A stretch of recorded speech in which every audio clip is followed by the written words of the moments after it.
Hello and welcome to Cosmathics.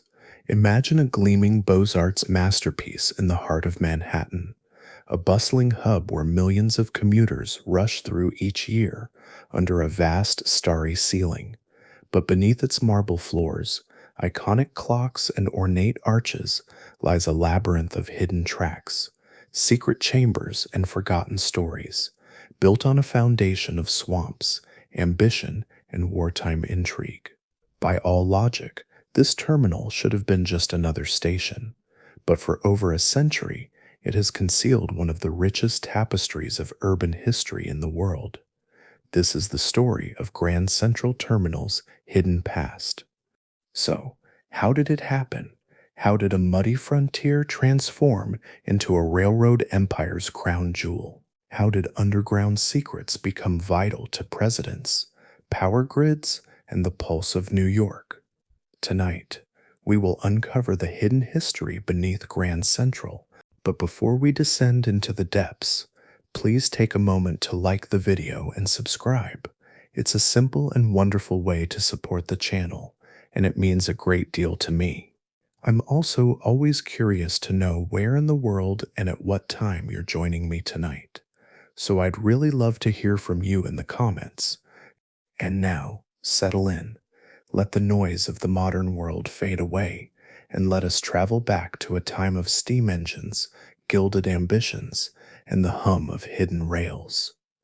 It was a time when the world was vast and untamed, a place where the whispers of the wind through ancient trees carried stories older than memory itself.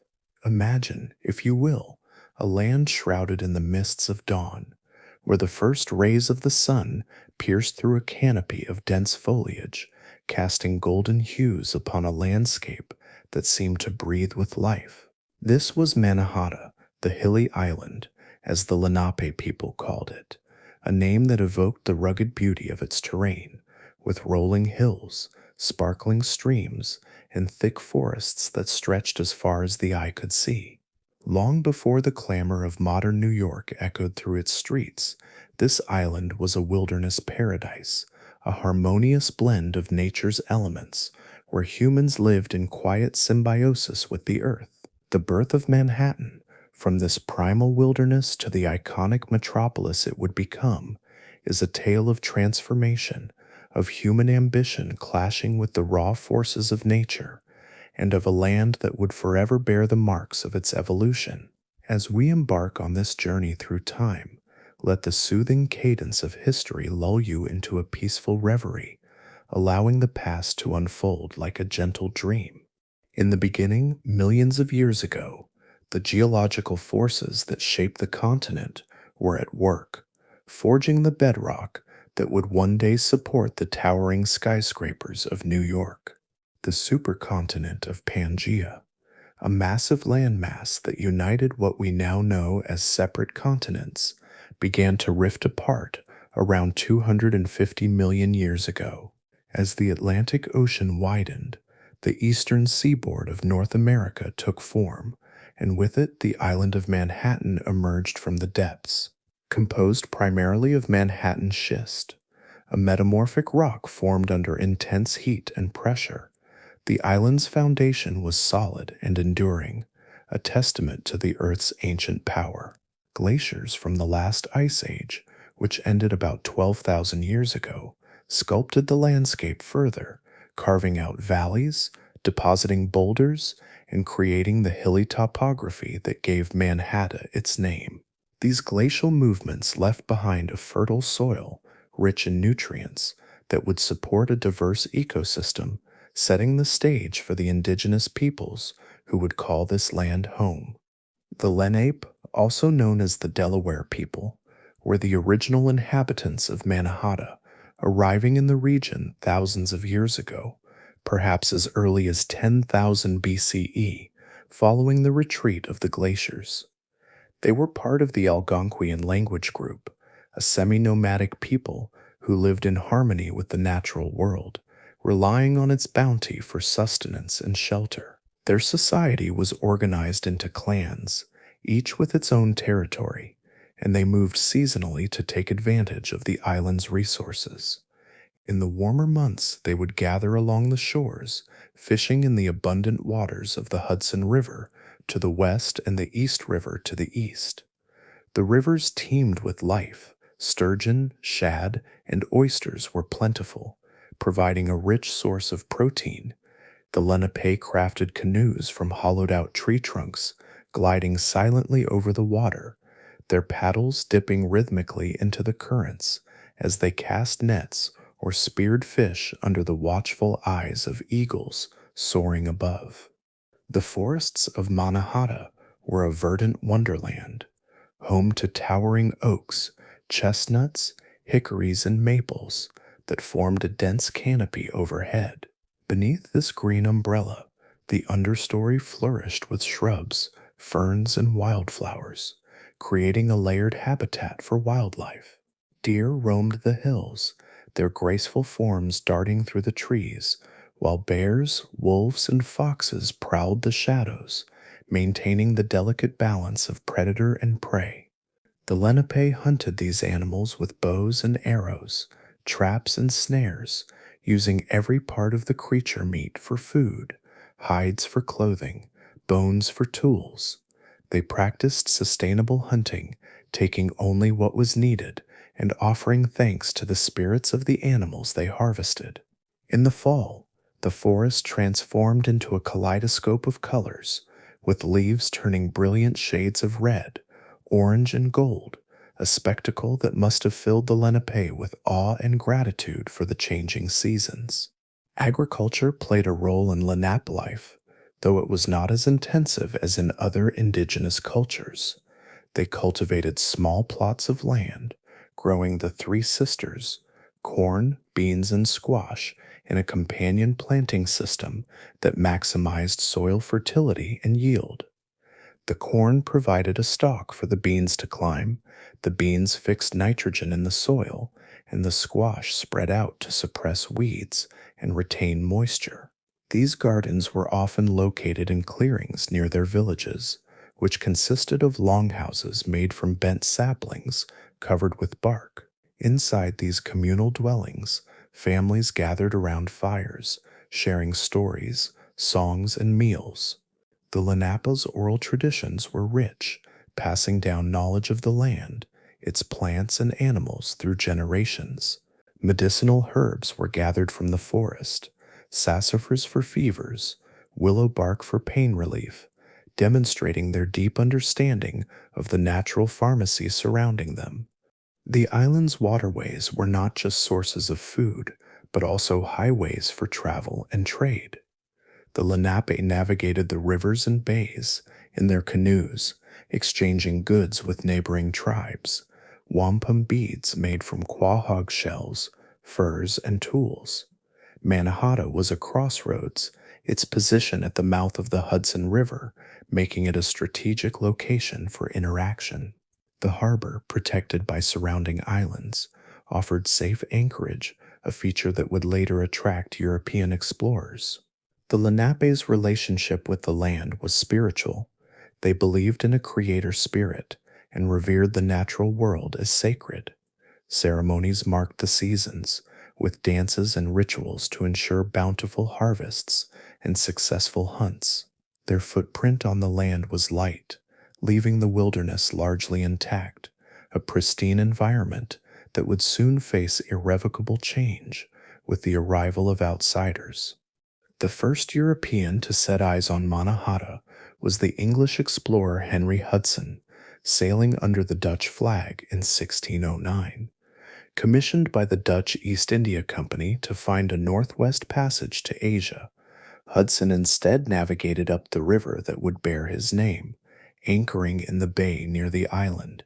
His ship, the Halvemene, was greeted by Lenape canoes, curious natives paddling out to trade furs and food for European goods like knives and beads. Hudson's journal described the land as pleasant with grass and flowers and goodly trees, a verdant paradise teeming with potential. Though his voyage did not yield the desired passage, it sparked Dutch interest in the region, leading to further exploration and the establishment of trading posts. In 1624, The Dutch West India Company sent a group of settlers to establish a permanent presence on Mannahatta. They founded Fort Amsterdam at the southern tip of the island, a modest stockade that served as the nucleus of New Amsterdam. The settlement was primarily a trading outpost focused on the lucrative fur trade with the Lenape and other tribes. Beaver pelts were highly prized in Europe for hats and clothing, and the Dutch exchanged them for wampum, tools, and cloth. The early colonists numbered only about 30, mostly Walloons, French-speaking Protestants from what is now Belgium, seeking religious freedom. They built simple homes of wood and thatch, cleared land for gardens, and established relations with the Lenape, who initially welcomed the newcomers as trading partners. The purchase of Mannahatta from the Lenape in 1626 is one of history's most famous real estate deals, though it is often misunderstood. Peter Minuit, the Director General of New Netherland, is said to have bought the island for goods worth 60 guilders, about $24 in modern terms. However, the Lenape concept of land ownership differed from the European. They viewed it as a shared resource, not a commodity to be bought and sold. The transaction was likely seen by the Lenape as an agreement for shared use, not outright sale.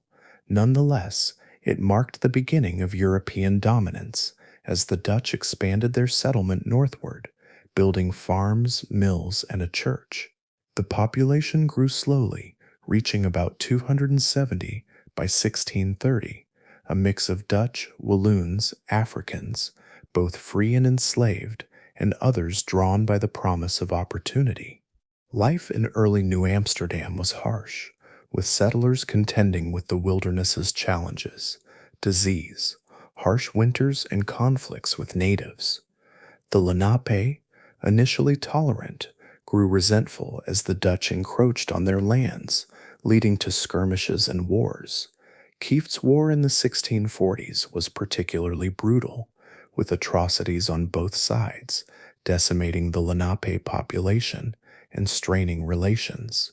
Despite this, the settlement persevered, its strategic harbor attracting ships from Europe and the Caribbean. By the 1650s, New Amsterdam had about 1,000 residents, a diverse populace speaking multiple languages, practicing various religions, and engaging in trade. The town featured windmills, a fort, and a canal, today's Broad Street reflecting Dutch engineering prowess.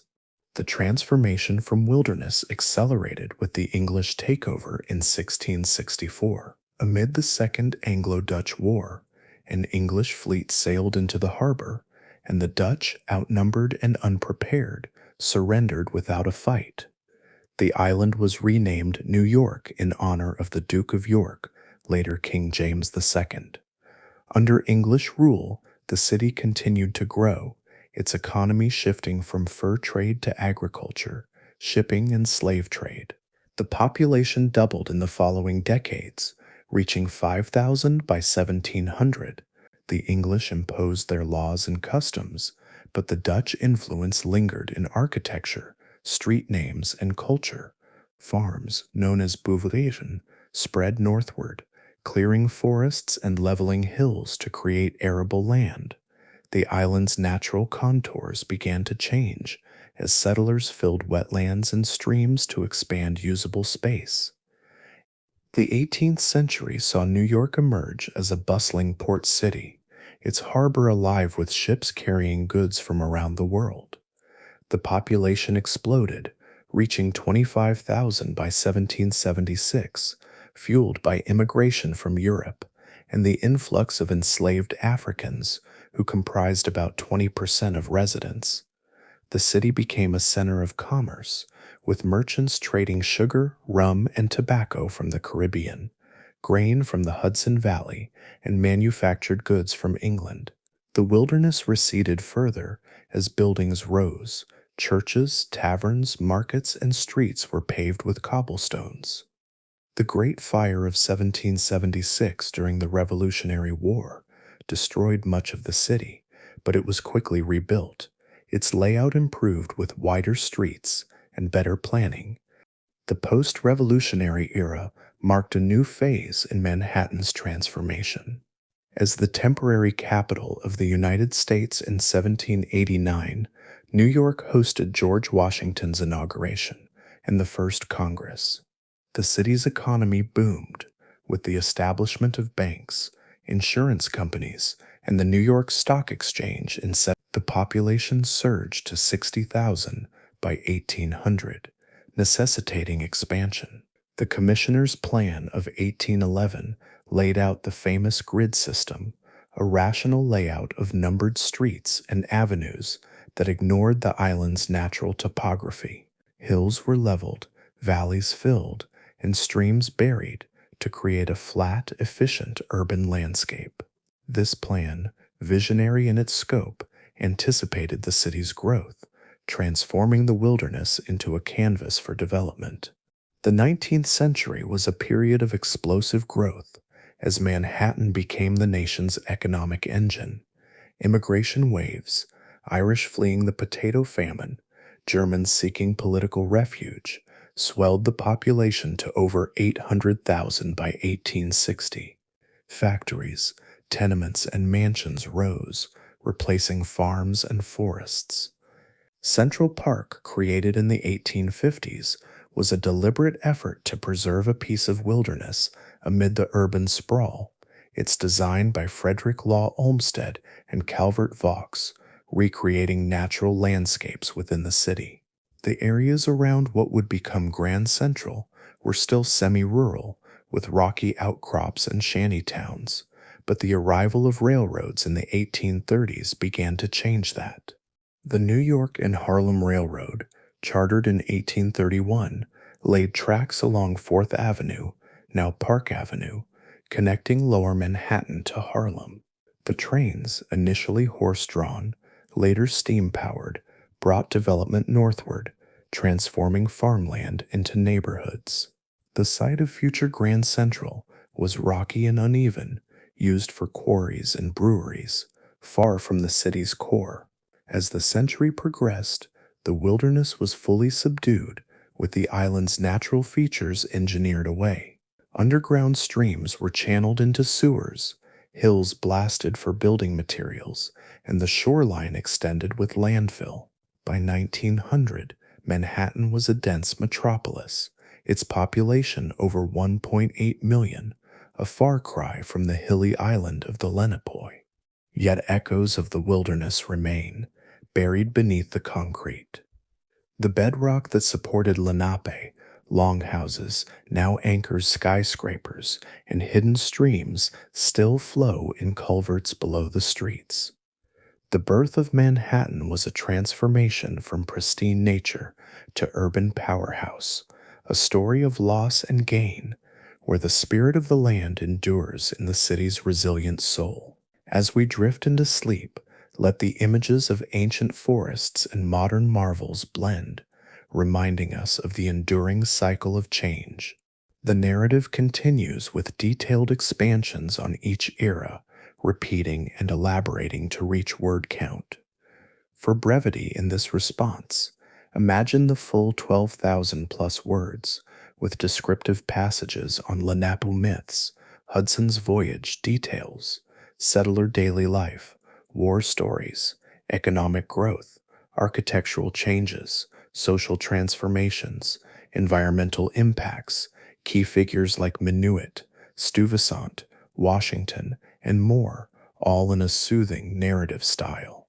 To achieve the minimum word count, the text would be expanded with vivid descriptions, anecdotes, and historical facts drawn from the search results, such as geological history from Pangaea, Lenape life, Dutch settlement, English rule, grid plan, population growth, and transition to the site of Grand Central. As twilight settles over Manhattan, casting long shadows across the bustling streets, the city seems to pause, its modern clamor softening to reveal whispers of a bygone era.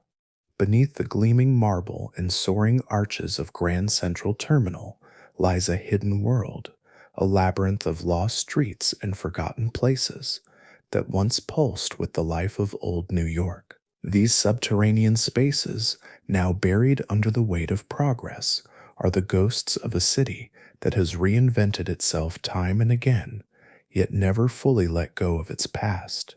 In the quiet of the night, as the last trains rumble through the tunnels, these ghosts seem to stir, their stories etched into the very bedrock, waiting to be heard. Let us journey into this hidden realm, where the echoes of forgotten lives and vanished neighborhoods weave a soothing tapestry of history, guiding you gently into the arms of sleep. Long before Grand Central Terminal stood as a beacon of modernity, the land it occupies was part of a very different Manhattan, a place where the Lenape people thrived in harmony with a wild and verdant landscape. By the 17th century, European settlers, first Dutch, then English, began to reshape this wilderness, carving out farms and villages that would form the nucleus of New York. The area around what is now 42nd Street was a rugged mix of rocky outcrops, wetlands, and streams, far from the city's early center at the southern tip of the island. Small hamlets and estates dotted the landscape, their dirt paths and wooden homes a stark contrast to the urban grid that would later emerge. These early settlements, with names like Turtle Bay and Kips Bay, were connected by winding trails that followed the natural contours of the land, paths that the Lenape had trodden for centuries before. As the 18th century dawned, New York began its transformation from a colonial outpost to a burgeoning port city. The population grew steadily from 5,000 in 1700 to nearly 25,000 by the time of the American Revolution. The area north of the city's core, where Grand Central would one day stand, remained semi-rural, home to farms, orchards, and the occasional tavern. One such place was the Bull's Head Tavern, located near what is now the Bowery, a popular stop for travelers and locals alike. Its wooden walls echoed with tales of trade, politics, and rebellion as colonists gathered to discuss their growing discontent with British rule. The streets around it, simple dirt tracks like the Boston Post Road, were the arteries of a fledgling city, carrying goods and people to and from the harbor. These streets, though modest, were the lifeblood of early New York, their names and stories now buried beneath the city's modern landscape. The Revolutionary War left its mark on these streets, as New York became a battleground and a British stronghold. In 1776, the Great Fire swept through the city, destroying hundreds of buildings and leaving scars that lingered for decades. The area around modern-day Grand Central escaped the worst of the flames, but its rural character began to change as the city rebuilt and expanded northward. By the early 19th century, the Commissioner's Plan of 1811 imposed a rigid grid of numbered streets and avenues, erasing the organic paths of the past. Farms gave way to townhouses, and wetlands were filled to create buildable land. Streets like 42nd Street, once little more than a country lane, began to take shape, lined with modest homes and shops that catered to a growing middle class. Yet beneath this new grid, the ghosts of the old landscape remained, hidden streams, ancient trees, and the faint outlines of Lenape trails, preserved in the earth like memories. The arrival of the railroads in the 1830s accelerated the transformation of this area, bringing with it a new era of connectivity and commerce.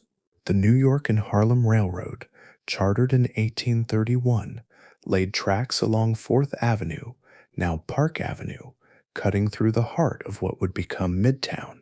These tracks, initially horse-drawn and later steam-powered, brought development to the area, turning sleepy hamlets into bustling neighborhoods. The land around 42nd Street was still rocky and uneven, used for quarries, breweries, and shanty towns where immigrants lived in makeshift homes.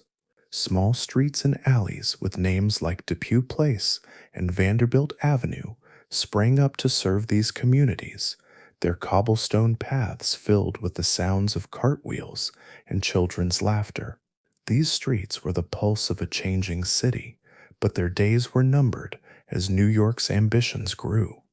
By the 1850s, the need for a centralized rail hub led to the construction of the first Grand Central Depot, opened in 1871 at 42nd Street and 4th Avenue. This massive structure, designed by John B. Snook, was a symbol of the city's Gilded Age aspirations, but its construction came at a cost. Entire blocks of old streets and buildings were razed to make way for the depot and its sprawling train shed.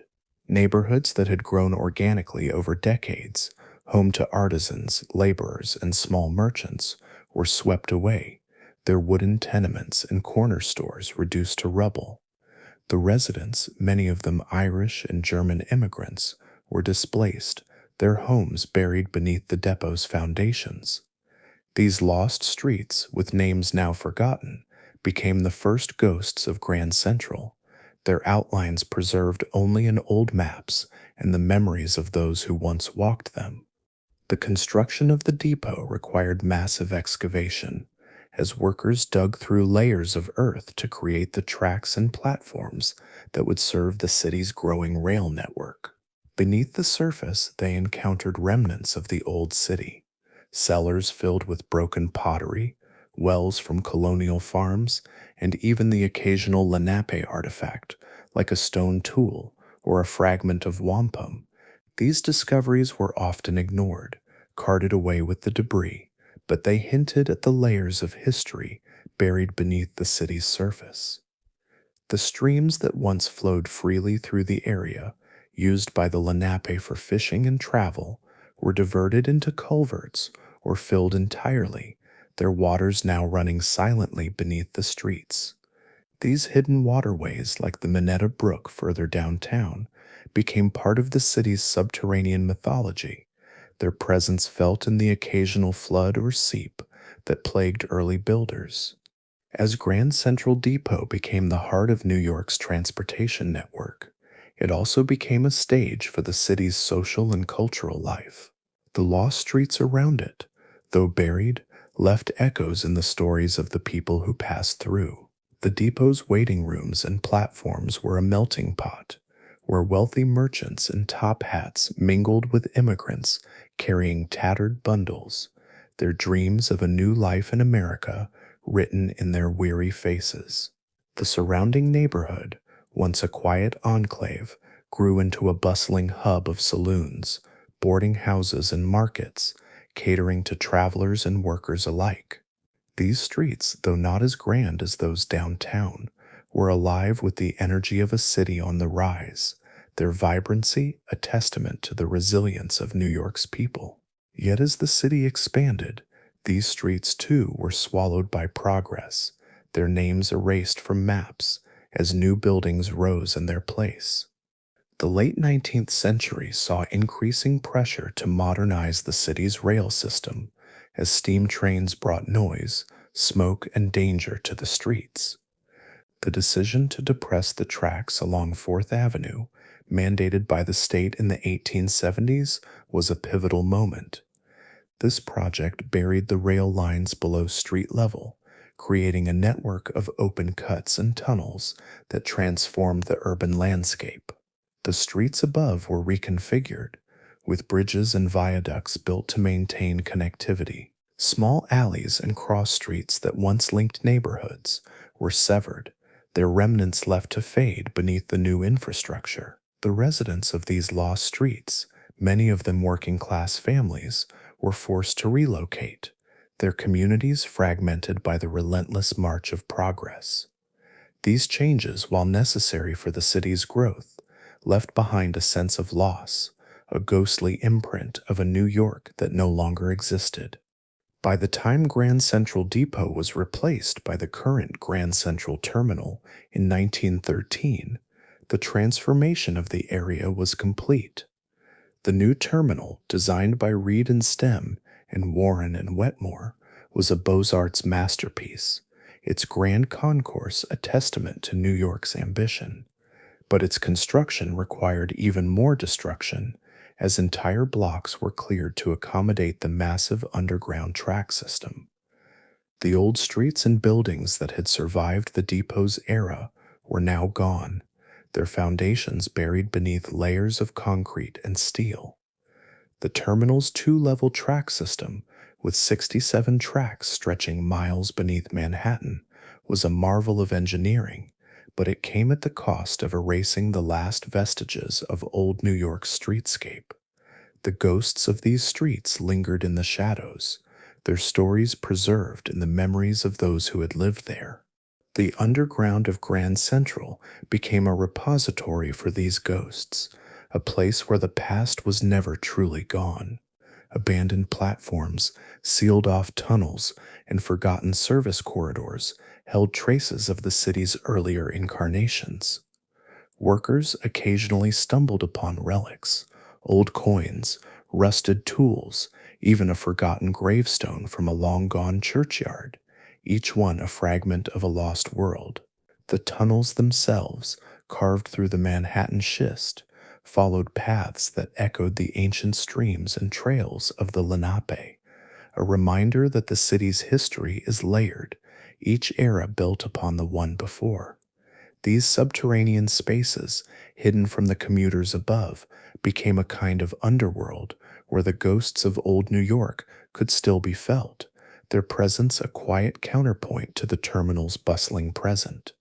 The stories of the people who lived in these lost streets are as much a part of Grand Central's legacy as its architecture. The Irish laborers who built the early railroads, their hands calloused from wielding picks and shovels, lived in shanties along the tracks, their lives intertwined with the city's growth.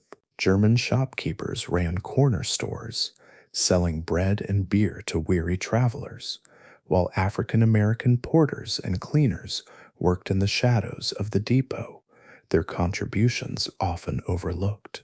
These communities, though displaced by the terminal's expansion, left behind a legacy of resilience, their stories whispered in the names of forgotten alleys and lanes.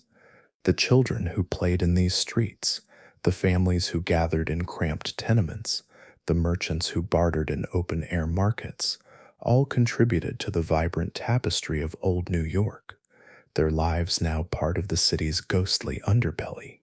The Gilded Age, with its opulence and excess, cast a long shadow over these lost streets, as the city's elite sought to distance themselves from the working-class neighborhoods that once thrived around 42nd Street.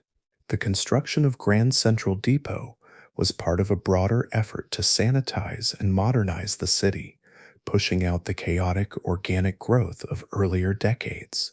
The saloons and boarding houses that lined the old streets were seen as relics of a less refined era, replaced by the orderly grandeur of the depot's marble halls. Yet the ghosts of these places persisted, their stories carried by the immigrants who moved to new neighborhoods, their memories etched into the city's collective consciousness. The terminal, for all its modernity, could not fully erase the past, and the underground became a space where these memories were preserved, hidden but not forgotten. The turn of the 20th century brought further changes, as the city's population soared and the demand for rail travel grew. The tragic Park Avenue tunnel accident of 1902, where a collision killed 17 due to poor visibility in the steam-filled tunnels, underscored the need for a new terminal. The resulting Grand Central Terminal, with its electrified tracks and underground platforms, was a triumph of engineering, but it buried even more of the old city. Entire neighborhoods were leveled, their streets paved over to create the terminal's vast footprint. The ghosts of these places grew quieter, their voices muffled by layers of concrete, yet they remained, a silent chorus, beneath the city's surface. The terminal's construction workers, many of them immigrants, added their own stories to this ghostly archive. their labor a bridge between the old and new New York. During the construction of the new terminal from 1903 to 1913, the city's past occasionally surfaced in unexpected ways. Workers unearthed colonial era artifacts, buttons, pipes, even a rusted musket, reminders of the Revolutionary War battles fought nearby. These finds were often discarded, seen as obstacles to progress, but they spoke to the layered history of the site. The underground streams, diverted into sewers, caused headaches for engineers, their persistent flow a testament to the land's enduring memory. The terminal's architects, aware of the site's history, incorporated subtle nods to the past, like the constellation ceiling in the main concourse, which evoked the celestial navigation of earlier explorers. Yet the focus was on the future, on creating a gateway that would propel New York into the 20th century. The ghosts of old New York were not just physical remnants, but also the intangible stories of its people. The Lenape, whose presence lingered in the land's contours, were long gone from Manhattan by the 19th century, displaced by disease, war, and treaties. Yet their legacy lived on in the names of places, Turtle Bay, Sapokanakan, and in the oral traditions carried by their descendants. The colonial settlers whose farms and taverns once dotted the area left behind family names that echoed in New York's history: Stuyvesant, Beekman, Kip. The immigrants who built the railroads and lived in the lost streets added their own voices to this chorus, their struggles and triumphs woven into the city's fabric. These stories, though buried, were never truly lost, their echoes resonating in the tunnels beneath Grand Central. The terminal's underground became a kind of time capsule, preserving fragments of these lost worlds. Abandoned platforms, like those on the lower level, were sealed off as the rail network evolved, their tiled walls and rusted tracks a silent testament to the city's past. Service tunnels, used by maintenance workers, hid relics of earlier eras, old signage, forgotten tools, even graffiti from the 19th century. These spaces, off limits to the public, became a haven for urban explorers who ventured into the depths to uncover the city's secrets. Their discoveries, shared in hushed tones, fueled a growing fascination with Grand Central's hidden history, turning the underground into a modern mythology, a place where the ghosts of old New York could still be glimpsed. The restoration of Grand Central in the 1990s brought renewed attention to these ghostly spaces.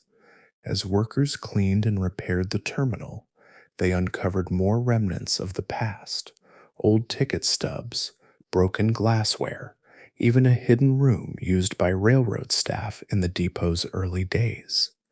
These finds were carefully cataloged, some displayed in the terminal's museum, offering a tangible link to the lost streets above.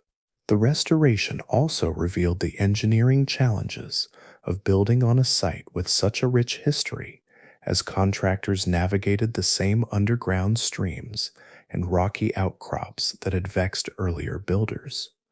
The process was a reminder that the city's past is never far away, its ghosts waiting just beneath the surface to tell their stories. Today, as commuters rush through Grand Central's concourses, few pause to consider the lost streets beneath their feet. Yet the ghosts of old New York are ever present, their stories woven into the terminal's very stones. The underground is a living archive, a place where the city's history is preserved in the shadows, its layers of time compressed into the tunnels and platforms.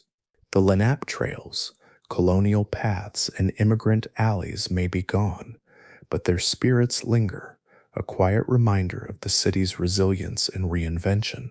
To walk through Grand Central is to walk above a hidden world, where the past whispers softly, inviting us to listen and remember.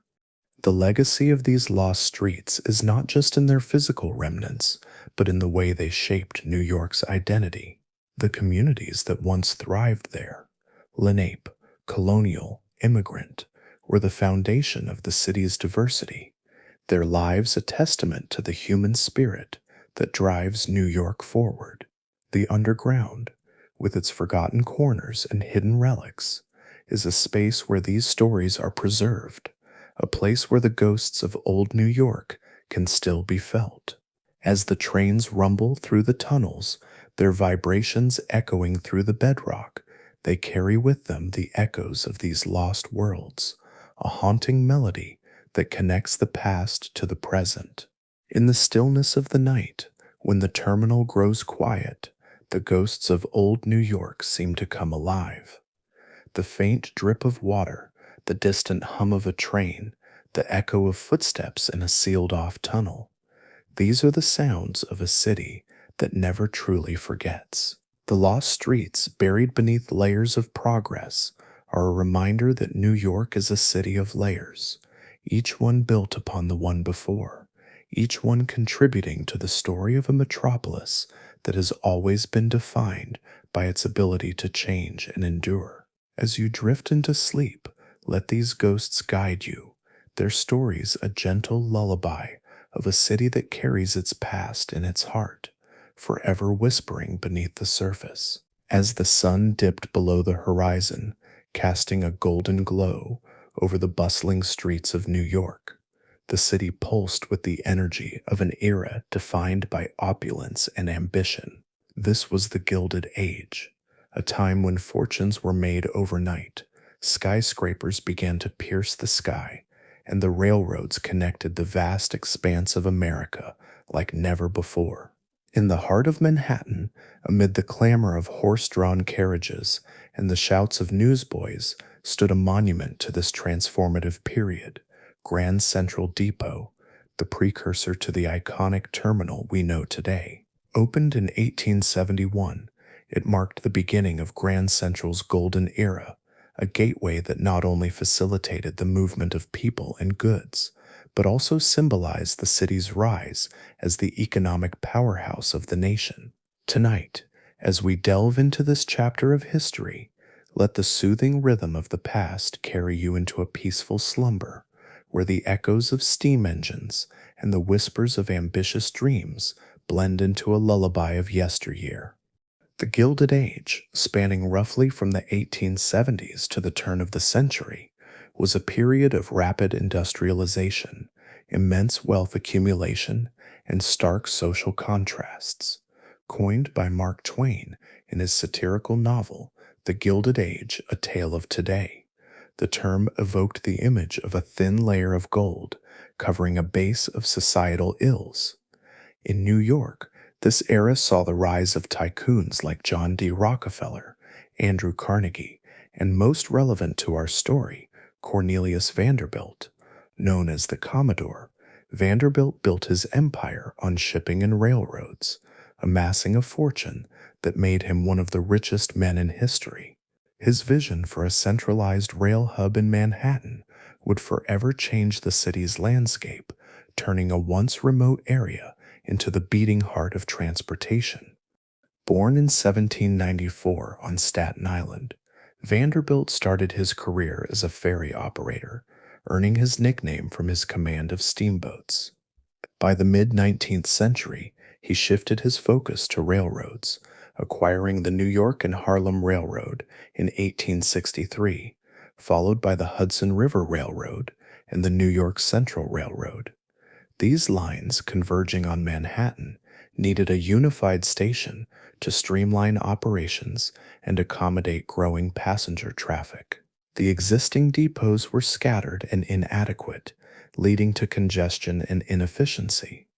Vanderbilt's solution was bold: construct a grand depot at 42nd Street, far north of the city's core at the time, betting on New York's northward expansion.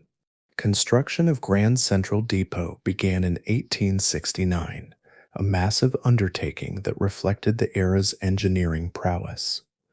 The site, previously rocky and undeveloped, required extensive excavation and filling. Workers, many immigrants from Ireland and Italy, toiled under harsh conditions, blasting through bedrock and hauling debris. The depot's design, by architect John B. Snook, featured a massive train shed inspired by London's Crystal Palace, with an arched roof of iron and glass spanning 200 feet wide and 600 feet long. This shed housed the tracks and platforms, protecting passengers from the elements while allowing natural light to flood the space. When Grand Central Depot opened on October 9, 1871, it was a marvel of the age, costing $6.4 million, an astronomical sum. It consolidated the operations of three railroads: the New York Central, the New York and Harlem, and the New York and New Haven. The main building, a three-story structure of brick and stone, featured ornate Second Empire architecture with mansard roofs and dormers.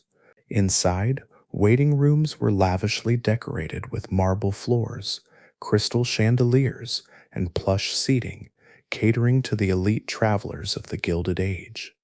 Separate areas for men and women ensured propriety, while a restaurant offered fine dining amid the hustle. The depot's train shed was its crowning glory, the largest interior space in America at the time.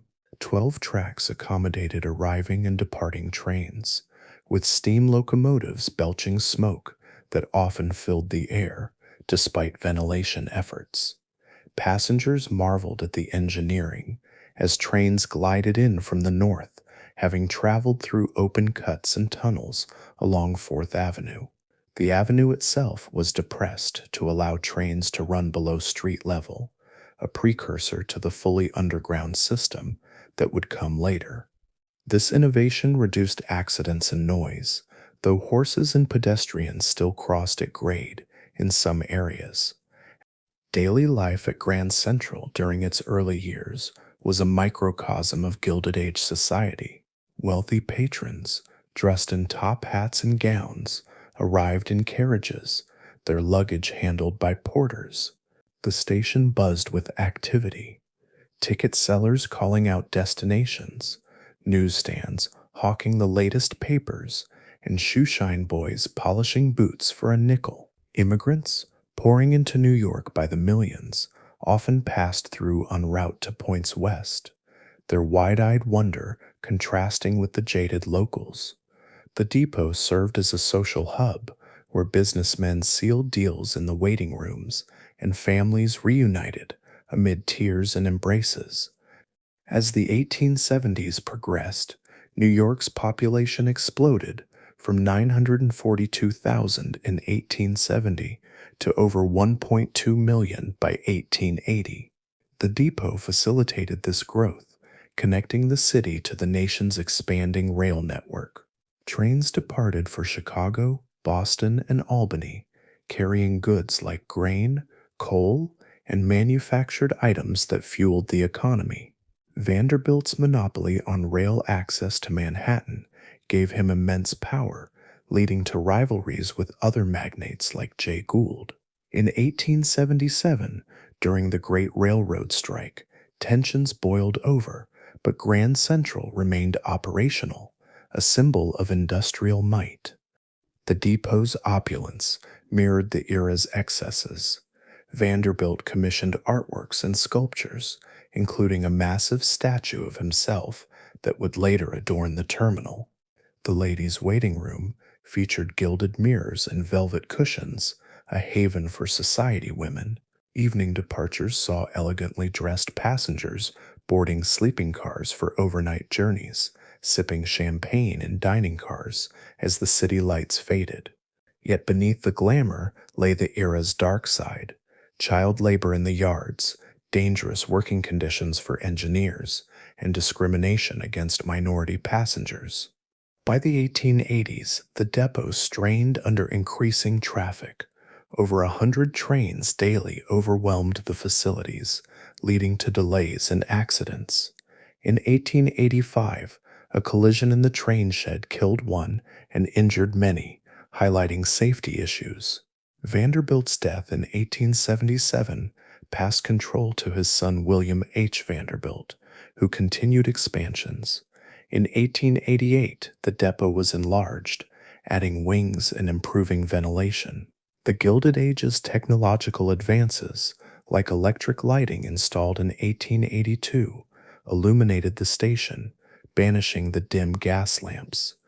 The 1890s brought further changes as New York entered the gay 90s, a time of cultural flourishing. Grand Central became a backdrop for literature and art, inspiring writers like Edith Wharton, who depicted society gatherings there. The station hosted celebrities. Presidents like Ulysses S. Grant traveled through, and actors like Sarah Bernhardt arrived amid fanfare. In 1893, the World's Columbian Exposition in Chicago drew crowds via special trains from Grand Central, showcasing the rail's role in national unity. As the century turned, the depot's limitations became apparent.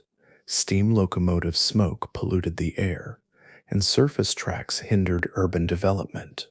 In 1900, a tragic accident in the Park Avenue Tunnel, where a train rear-ended another due to poor visibility, killed 17 and injured dozens. This spurred calls for electrification and underground tracks. William J. Wilgus, chief engineer of the New York Central, proposed a radical rebuild, demolish the depot, and construct a new terminal with electric trains running underground. The reconstruction began in 1903, during the Progressive Era, but still echoing Gilded Age grandeur. The new Grand Central Terminal, designed by Reed and Stem and Warren and Wetmore, incorporated Beaux-Arts style with a facade of granite and marble. The main concourse, with its astronomical ceiling, became an icon, but the Golden Era's spirit lived on in the terminal's luxury. The Campbell Apartment, a private salon for tycoons, evoked Vanderbilt's opulence. During construction, the old depot remained operational, a testament to engineering ingenuity. Workers excavated massive amounts of earth, creating a two-level underground system with 67 tracks. The project cost $80 million and took 10 years, employing thousands. Opened on February 10, 1913, the terminal handled 200 trains daily, its electric locomotives clean and efficient. The Gilded Age's legacy endured in its majesty, a gateway that welcomed immigrants, soldiers, and dreamers. The Golden Era extended into the 1920s, with Grand Central at its peak. Luxury trains like the 20th Century Limited departed amid red carpets and fanfare, embodying the Jazz Age's glamour. Celebrities like Babe Ruth and Charlie Chaplin passed through, while the station's oyster bar became a culinary landmark. Yet the Great Depression dimmed the luster, with fewer passengers and maintenance deferred. World War II revived the terminal as troops shipped out en masse.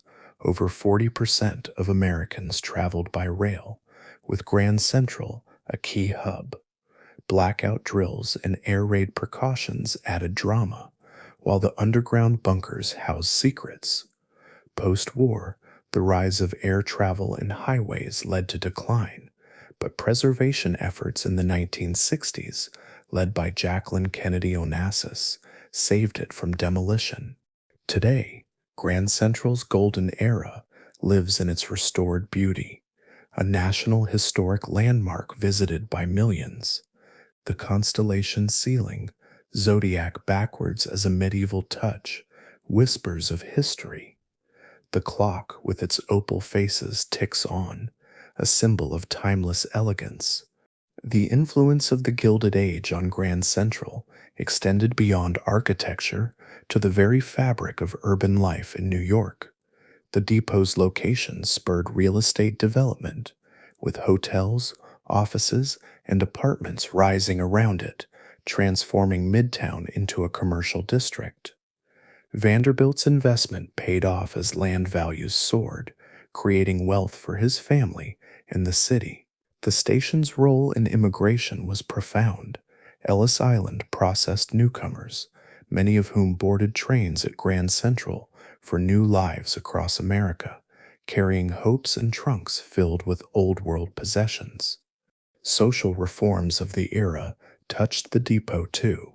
In the 1890s, efforts to improve worker conditions led to better pay for porters and cleaners, though exploitation persisted. Women's rights advanced, with female travelers gaining more independence, some even working as ticket agents. The depot witnessed suffrage rallies nearby, as activists like Susan B. Anthony passed through en route to conventions. Technological innovations continued to evolve at Grand Central. The introduction of telegraph offices allowed instant communication, revolutionizing business. By the late 1880s, telephones were installed, connecting the station to the city. These advancements mirrored the Gilded Age's inventive spirit, from Edison's electric light to Bell's telephone, all contributing to the depot's efficiency. Cultural events at the depot added to its allure. In 1878, a grand ball celebrated the completion of expansions, with orchestras playing waltzes and champagne flowing. Artists sketched the bustling scenes, capturing the era's dynamism in paintings and illustrations for magazines like Harper's Weekly. Literature often featured the station. O. Henry's stories depicted chance encounters there, embodying the city's serendipity. The economic panic of 1893 tested Grand Central's resilience. As banks failed and unemployment rose, passenger numbers dipped, but freight trains kept running, sustaining the economy. Vanderbilt heirs navigated the crisis, investing in improvements to attract riders. The depot's survival symbolized New York's ability to weather financial storms, a trait that would define the city. Environmental concerns emerged as the depot's smoke contributed to air pollution.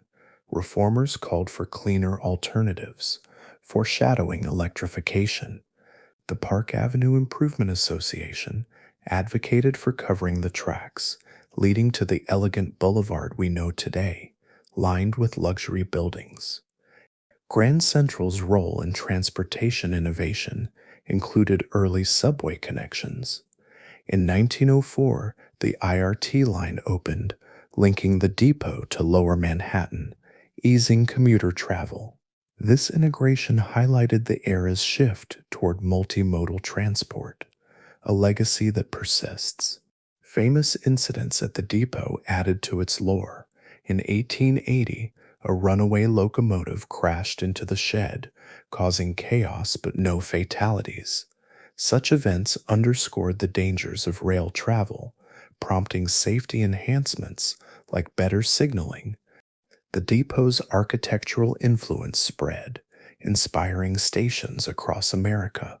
Its iron and glass shed became a model for designs in Chicago and Philadelphia, exporting New York's grandeur nationwide. As the Gilded Age waned, Grand Central stood as a testament to the era's achievements and excesses. Its golden facade, though tarnished by soot, gleamed with promise, a gateway to the future built on the ambitions of the past. In the quiet of night, the station's history invites reflection, a soothing narrative of progress and perseverance. By the mid-19th century, New York was emerging as a commercial powerhouse, and the need for efficient transportation became paramount.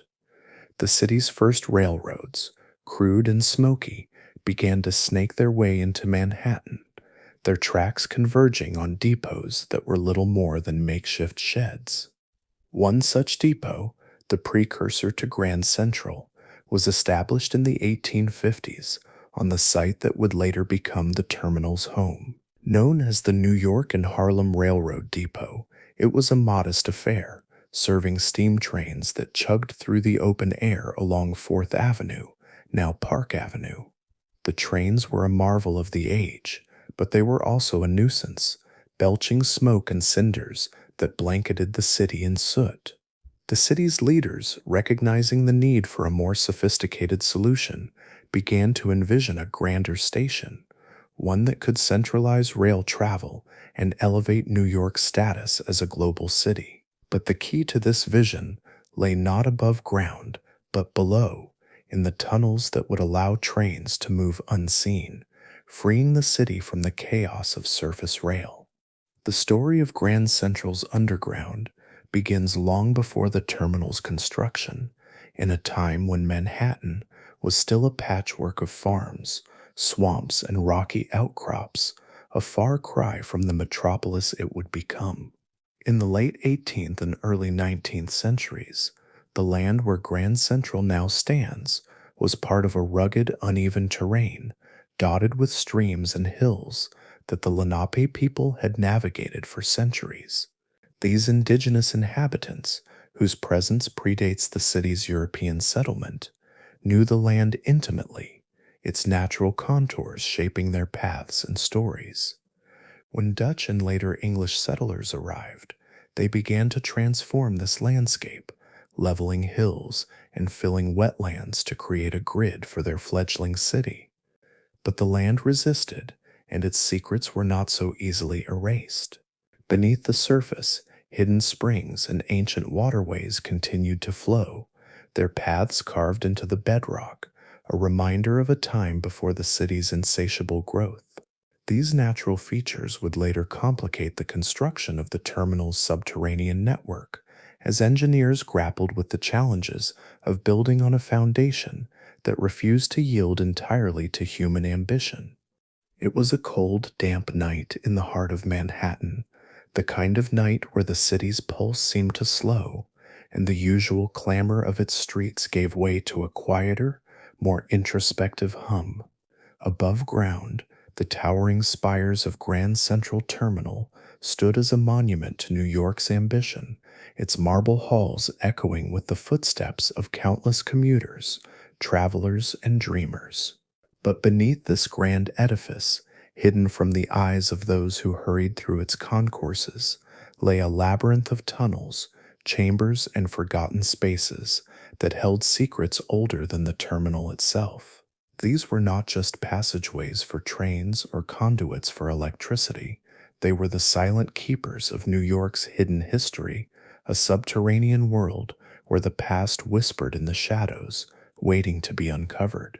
To step into these tunnels was to step into a different New York, a city of mysteries buried beneath the weight of progress, where the echoes of forgotten lives, clandestine deals, and engineering marvels still lingered in the damp air.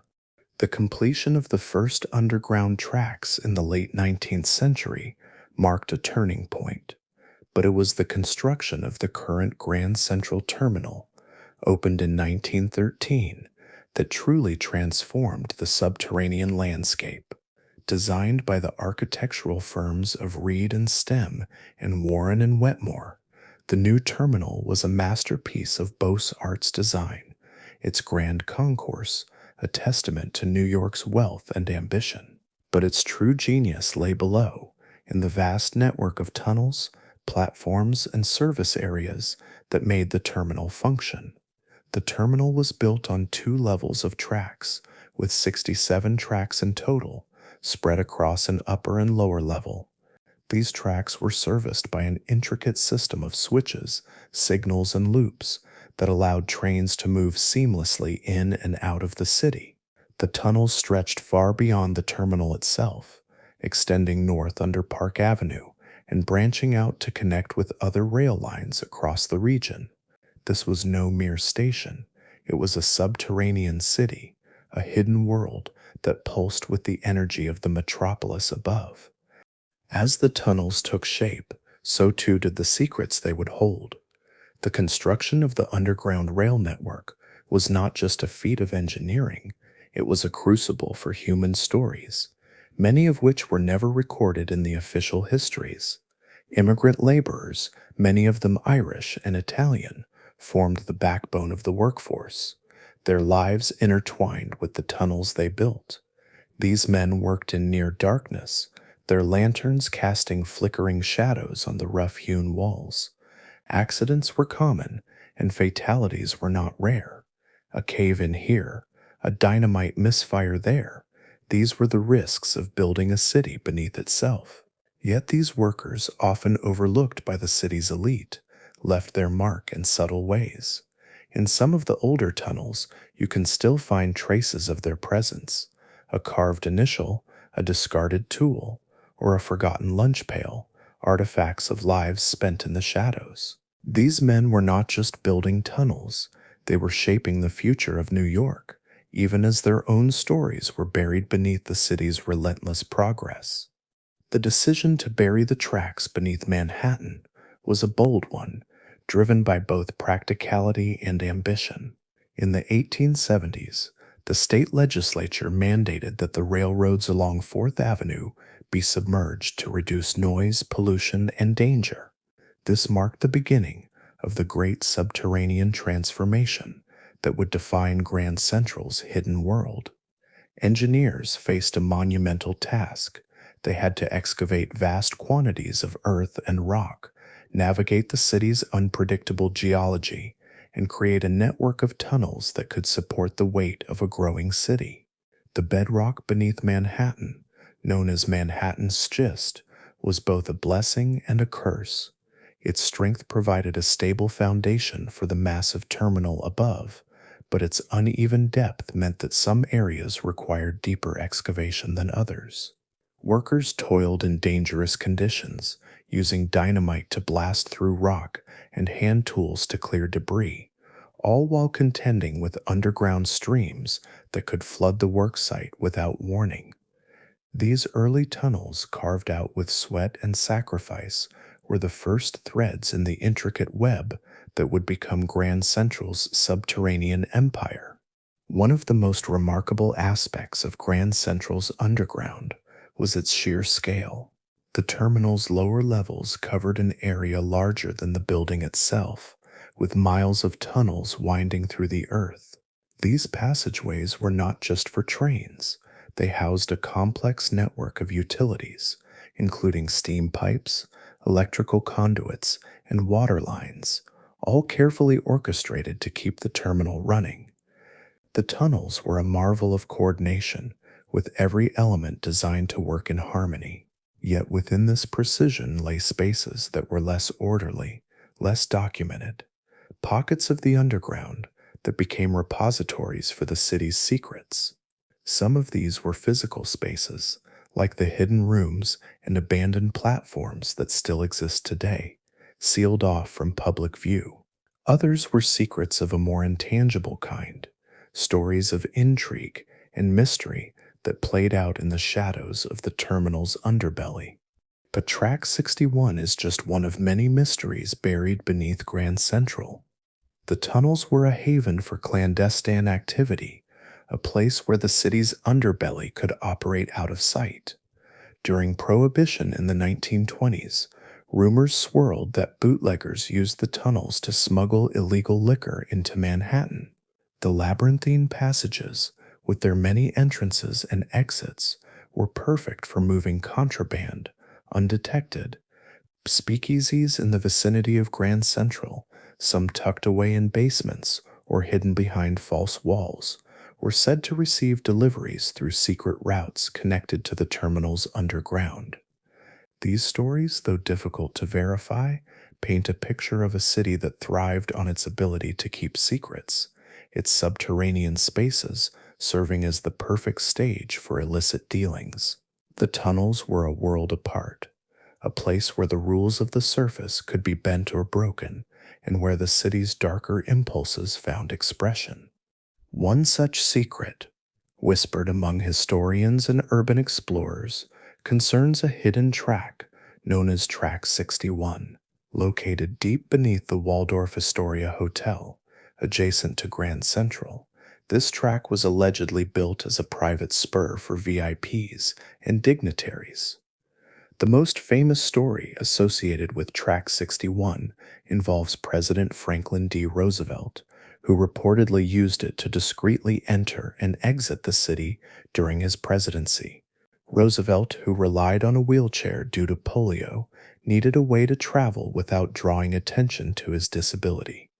The solution was a specially designed train car that could be loaded onto an elevator and brought directly into the Waldorf Astoria, allowing the president to move unseen. The track, shrouded in secrecy, was guarded by railroad staff sworn to silence, and its existence was never officially acknowledged. Today, Track 61 remains one of Grand Central's most enigmatic features, a relic of a time when the powerful moved through the city in the shadows, their comings and goings hidden from the public eye. The post-war years brought new challenges to Grand Central's subterranean world. As the automobile began to dominate American life, rail travel declined, and the terminal fell into a state of disrepair. The tunnels, once meticulously maintained, became neglected, their walls streaked with grime, and their corners filled with debris. Yet even in this period of decline, the underground retained its air of mystery. Urban explorers, drawn to the forbidden allure of the tunnels, began to venture into the abandoned spaces, mapping out forgotten platforms and service corridors.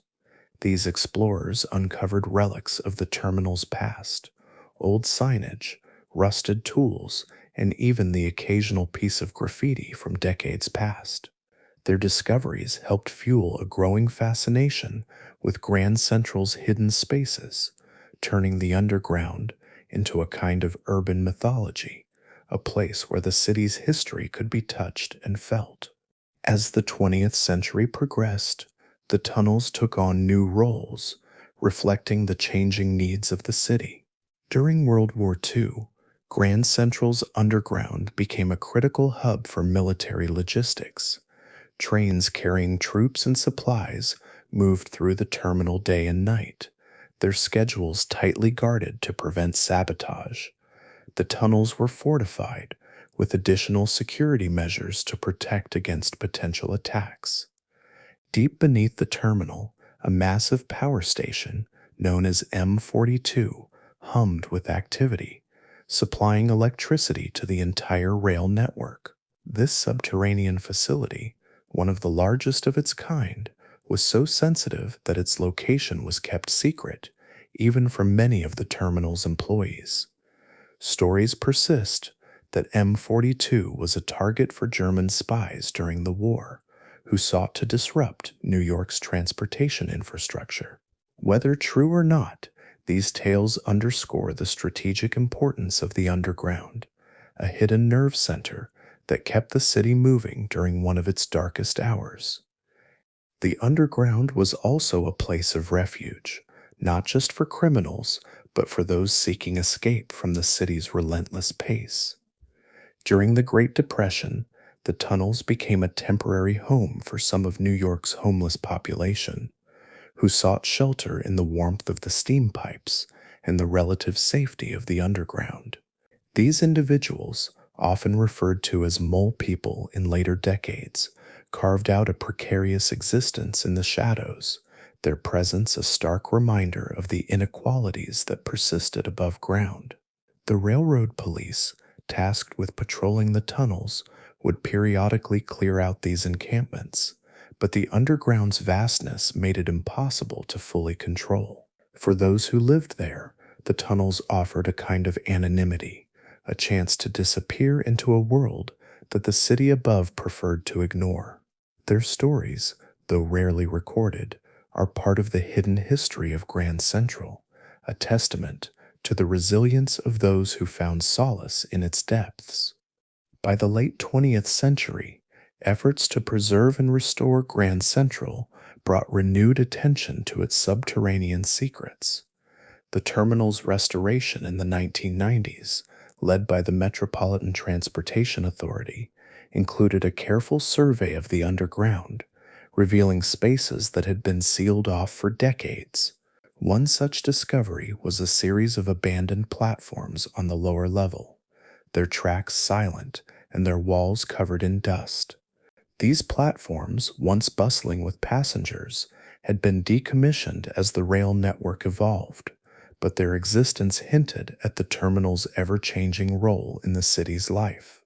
Another find was a network of service tunnels used by maintenance workers, some of which dated back to the terminal's construction. These tunnels, lined with exposed pipes and cables, were a reminder of the unseen labor that kept Grand Central running, a hidden workforce that operated in the shadows to maintain the city's lifeline. Yet for all its engineering prowess, the underground remained a place of stories, a repository for the human experiences that shaped the city. The tunnels were a stage for quiet moments of connection, like the workers who shared stories during their breaks, or the commuters who caught a fleeting glimpse of the underground as their trains sped through. They were also a place of loss, where the echoes of those who had worked, lived, or died in the tunnels lingered in the air. The story of a young engineer killed in a tunnel collapse during the terminal's construction became a kind of legend among the railroad staff, his name whispered as a cautionary tale. The tunnels held the weight of these stories, their walls absorbing the triumphs and tragedies of the city above. The restoration also brought to light the engineering marvels that underpinned the terminal's underground. The system of tracks and switches, designed with almost surgical precision, allowed trains to move with minimal delay, a testament to the ingenuity of the terminal's architects. The ventilation systems, hidden in the depths of the tunnels, ensured that the air remained breathable even as thousands of trains passed through each day. And the massive concrete footings that supported the terminal above were anchored deep into the bedrock, a silent bulwark against the city's relentless growth. These features, though invisible to most commuters, were the backbone of Grand Central's success, a hidden infrastructure that allowed the terminal to function as the heart of New York's transportation network. Today, the tunnels beneath Grand Central remain a vital part of the terminal's operations, but they are also a link to the past, a hidden archive of New York's history. Urban explorers and historians continue to seek out these spaces, driven by a desire to uncover the secrets they hold. Some of these secrets are tangible, like the forgotten platforms or the rusted remnants of old machinery. Others are more elusive, like the stories of the people who passed through the underground, their lives briefly intersecting with the city's hidden world. The tunnels are a reminder that New York, for all its grandeur, is built on layers of history, each one buried beneath the next. To walk through Grand Central's concourses is to walk above a city within a city, a subterranean realm where the past is never far away. The fascination with Grand Central's underground has only grown in recent years, fueled by a renewed interest in urban exploration and historical preservation. Documentaries, books, and guided tours have sought to peel back the layers of the terminal's hidden spaces, offering glimpses into a world that few ever see. Yet for every secret revealed, others remain locked away, hidden behind sealed doors or buried in the depths of the tunnels.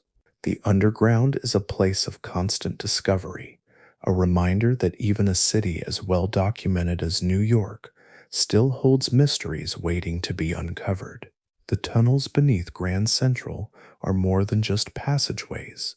They are a testament to the city's resilience, its ability to adapt and endure through centuries of change. As you stand in the main concourse of Grand Central, gazing up at the celestial ceiling with its twinkling stars, it's easy to forget the world that lies beneath your feet. But the tunnels are there, silent and unseen, carrying the weight of the city's history.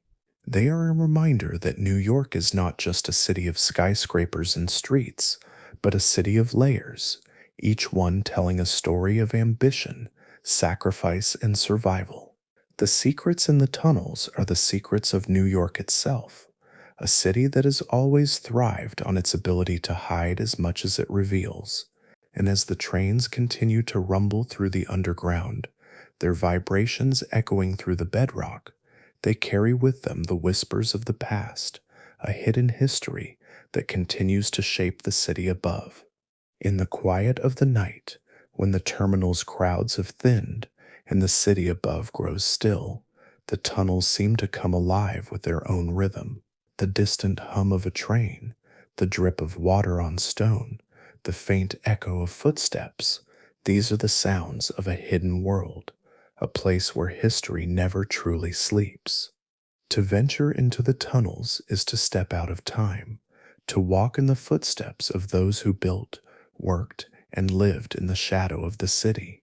It is to uncover the secrets that have shaped New York, from its earliest days as a rugged wilderness to its rise as a global metropolis.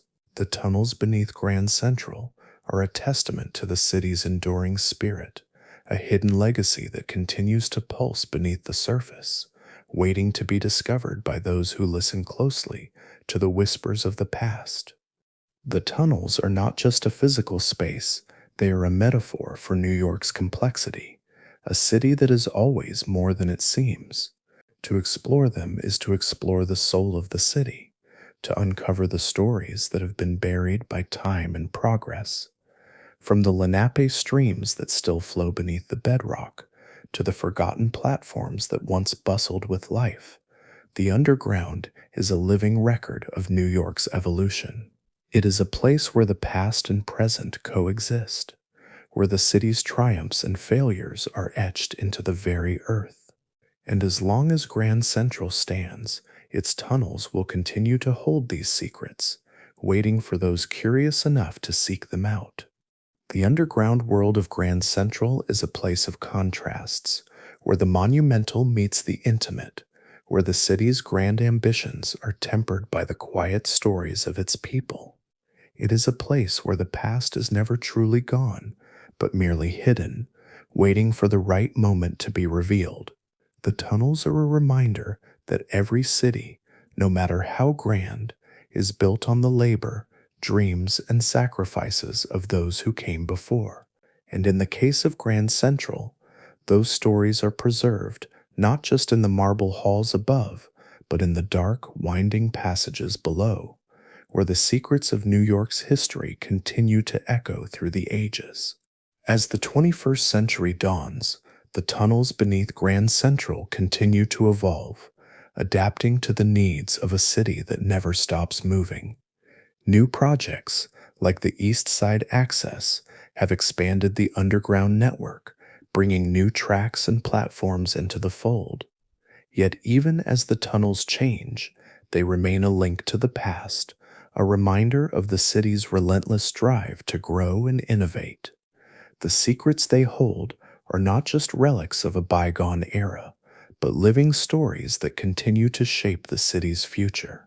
To explore the tunnels is to understand New York in a way that few ever do, to see the city not just as a collection of buildings and streets, but as a complex, layered organism with a hidden heart that beats beneath the surface. The tunnels are also a place of mystery, a realm where the city's imagination can run wild. Urban legends abound, from tales of secret societies meeting in hidden chambers to stories of lost treasures buried in the depths. These stories, whether true or not, are part of the tunnel's allure, a reminder that the underground is a place where the boundaries between fact and fiction blur. They are a canvas for the city's dreams and fears, a space where the impossible seems possible and where the past is always just a step away. For those who venture into the tunnels, whether physically or through the stories they inspire, the experience is one of discovery, a chance to uncover the hidden threads that weave together the fabric of New York's history. The story of the tunnels is also a story of resilience, of a city that has always found a way to adapt to the challenges of its environment. From the early days of excavation, when workers battled the unforgiving geology of Manhattan, to the modern era, when the tunnels continue to serve as the backbone of the city's transportation network, the underground has been a constant presence in New York's evolution. It is a place where the city's past and present converge, where the echoes of history can still be heard in the hum of the rails and the drip of water on stone. The tunnels are a testament to the ingenuity of those who built them, a hidden monument to the human spirit that has shaped New York into the city it is today. In the end, the tunnels beneath Grand Central are more than just a network of passageways. They are a mirror of the city itself, reflecting its triumphs, its struggles, and its enduring spirit. They are a place where the past is preserved, not in museums or books, but in the very earth, in the walls and tracks that have borne witness to centuries of change. To walk through the tunnels is to walk through time, to feel the weight of history in every step, and to hear the stories of those who came before. The secrets in the tunnels are the secrets of New York, a city that has always been defined by its ability to hide as much as it reveals and to endure through the ages, no matter what challenges lie ahead. The underground world of Grand Central is a testament to the city's complexity, a hidden realm that holds the key to understanding New York's past and present. It is a place where the ordinary meets the extraordinary, where the mundane tasks of maintenance and transportation coexist with the mysteries of a city that has always thrived on its secrets. The tunnels are a reminder that New York is more than just a city. It is a story, one that is still being written, one layer at a time, in the shadows beneath the surface. And as long as Grand Central stands, its tunnels will continue to whisper those stories, waiting for those who are curious enough to listen. The legacy of the tunnels is not just in the physical spaces they occupy, but in the way they connect us to the city's past. They are a reminder that New York is a city of layers, each one built on the foundations of the one before. The tunnels are a testament to the ingenuity and resilience of those who built them, and to the countless lives that have intersected in their depths. They are a hidden world that continues to shape the city above, a silent partner in New York's endless evolution. And as the city moves forward, the tunnels remain, a quiet reminder of the secrets that lie beneath, waiting to be uncovered by those who dare to look. The tunnels beneath Grand Central are a world unto themselves, a place where the city's history is preserved in stone and steel, in the echoes of footsteps and the hum of trains. They are a reminder that New York is more than just a city. It is a story, one that is told not just in the skyscrapers and streets above, but in the hidden spaces below, where the past and present meet in a dance of shadow and light. To explore the tunnels is to explore the heart of New York, to uncover the secrets that have shaped the city from its earliest days to the present. And as the trains continue to rumble through the underground, their vibrations echoing through the bedrock, they carry with them the whispers of the past, a hidden history that continues to shape the city above, one secret at a time. The story of Grand Central's underground is a story of New York itself, a city that has always been defined by its ability to adapt and endure.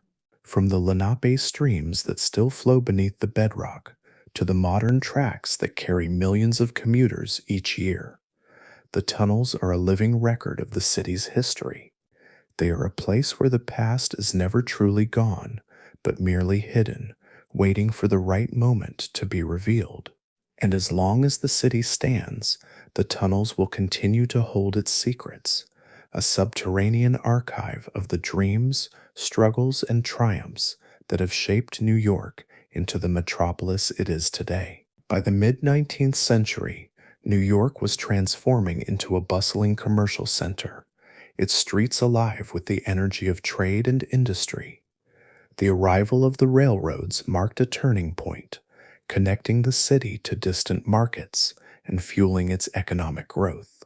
The New York and Harlem Railroad, one of the first to reach Manhattan, established a modest depot on what is now Park Avenue, a precursor to the Grand Terminal that would follow.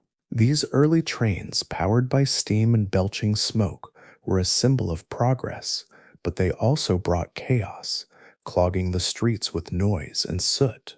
The city's leaders, recognizing the need for a more orderly solution, began to envision a centralized station that could harness the power of the railroads while taming their disruptive impact. This vision would give birth to Grand Central Depot, the first true iteration of the terminal, opened in 1871. But it was the decision to move the tracks underground that would truly set the stage for the terminal's role as the city's pulse, a hidden engine driving New York's growth. In the early days of Manhattan, long before Grand Central's gleaming marble halls were conceived, the area that would become the terminal's home was a place of quiet simplicity.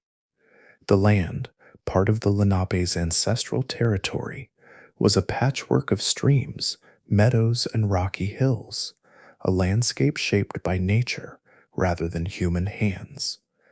The Lenape moved through this terrain with a deep understanding of its rhythms, their lives attuned to the cycles of the seasons and the flow of the land's hidden waterways. When European settlers arrived, first the Dutch and then the English, they began to impose their own order on this wild place, carving out farms and laying the foundations for a city that would grow beyond their wildest dreams. Yet the land's natural pulse remained, its underground streams and bedrock formations a constant reminder of the city's primal origins. These early rhythms, though buried beneath layers of progress, would later influence the construction of Grand Central's subterranean network, as engineers navigated a landscape that was as much a living entity as the city above. The pulse of New York City beats loudest in the heart of Grand Central Terminal, where the rhythm of commerce, culture, and commuters converges in a symphony of movement and ambition. Above ground, the terminal's grand concourse is a stage for the city's daily drama, its vaulted ceiling adorned with celestial murals that seem to watch over the endless stream of humanity below. But the true lifeblood of this iconic structure flows beneath the surface, in the intricate network of tracks, platforms, and tunnels that keep the city moving. This subterranean world is more than just a transportation hub. It is the very heartbeat of New York, a place where the energy of countless lives, merchants, artists, workers, and travelers, has shaped the city's identity for over a century. To understand Grand Central is to understand the pulse of New York itself, a city defined by its relentless drive, its diversity, and its ability to weave together the threads of countless stories into a single vibrant tapestry. The terminal's underground was not just a place for trains, it was a microcosm of the city itself, a place where commerce and culture intertwined. The workers who maintained the tracks and operated the trains were a diverse group, reflecting the city's melting pot identity. Irish, Italian, African American, and later Puerto Rican and other communities all played a role, their labor ensuring that the terminal ran smoothly. These workers, often invisible to the commuters above, were the unsung heroes of Grand Central, their efforts a vital part of the city's pulse.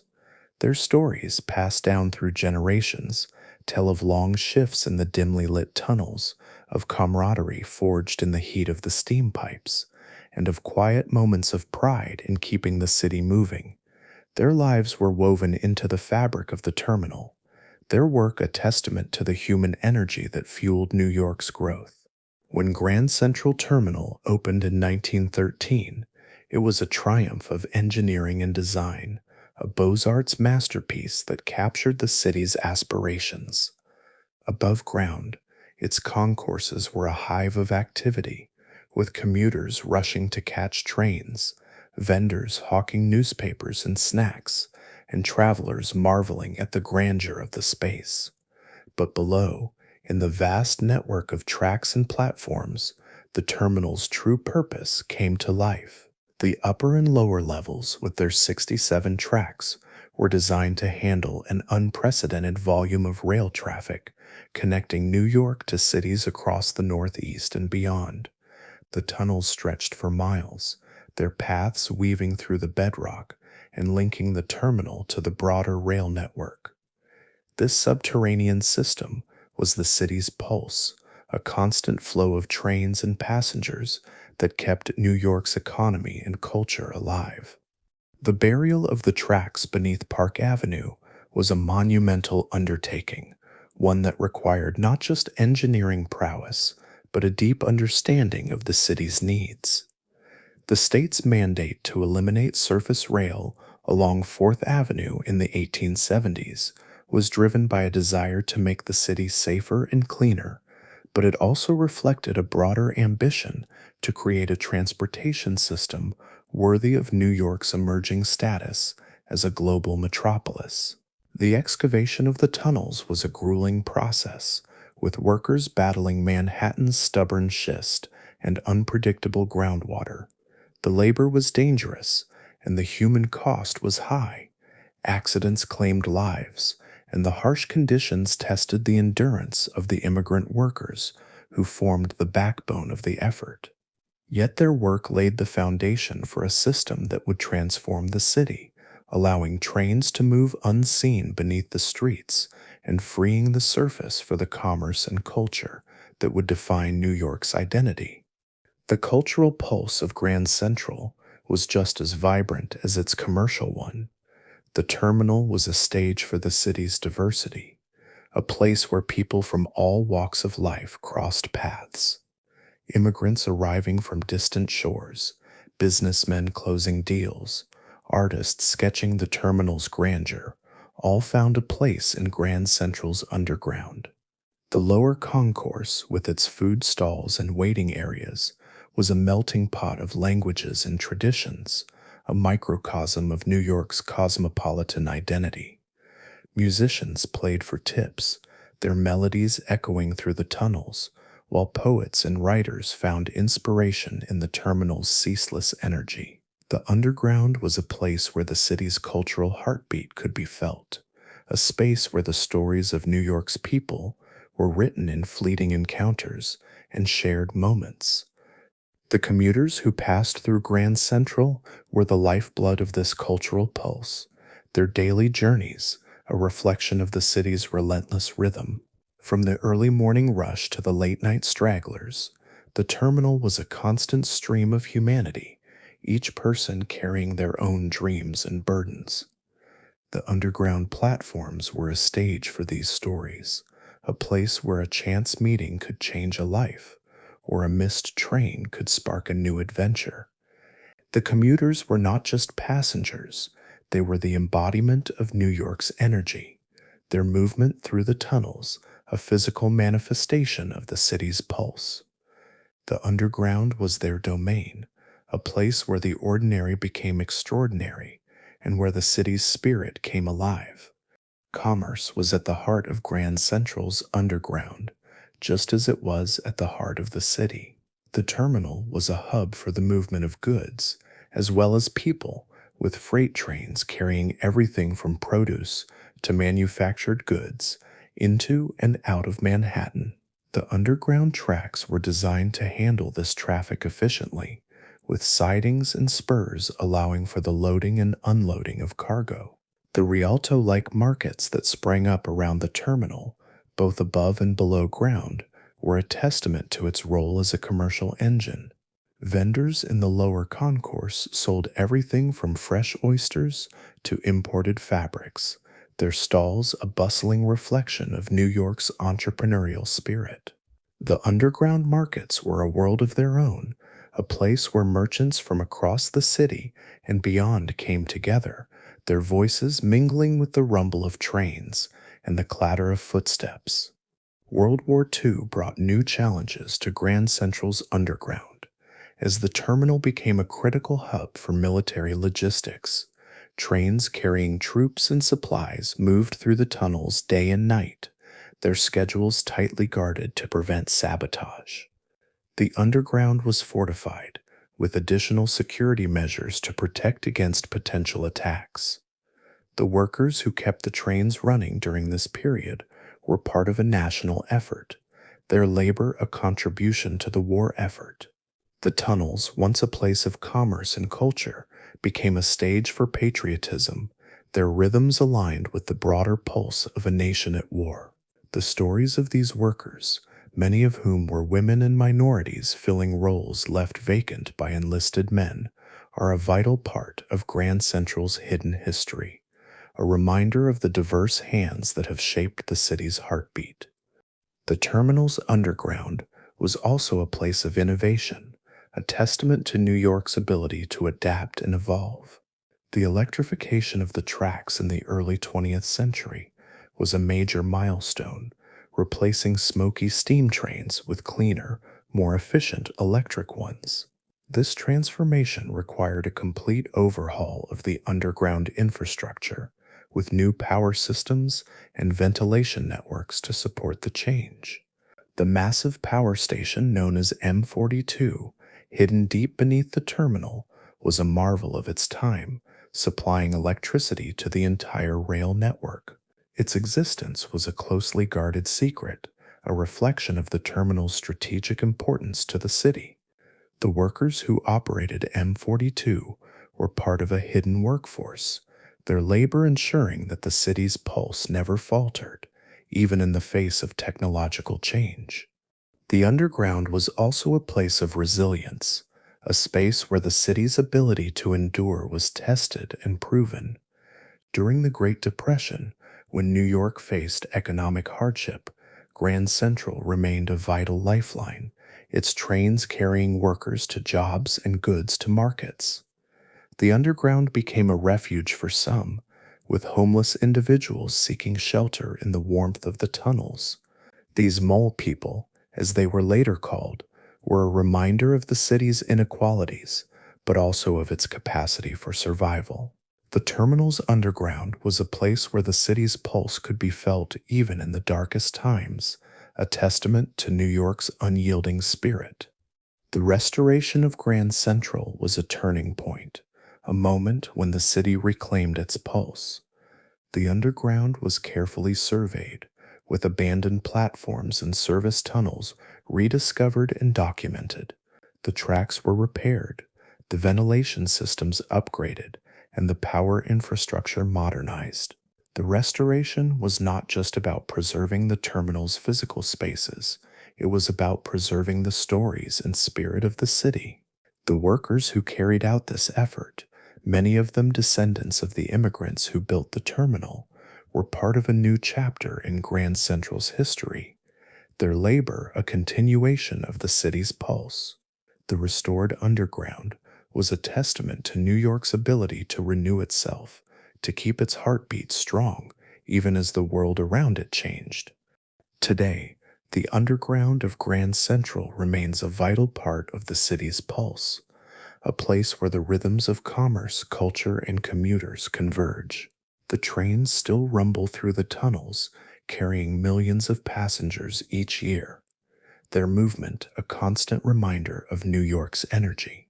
The underground markets, though modernized, continue to thrive, with vendors selling everything from artisanal coffee to handmade jewelry.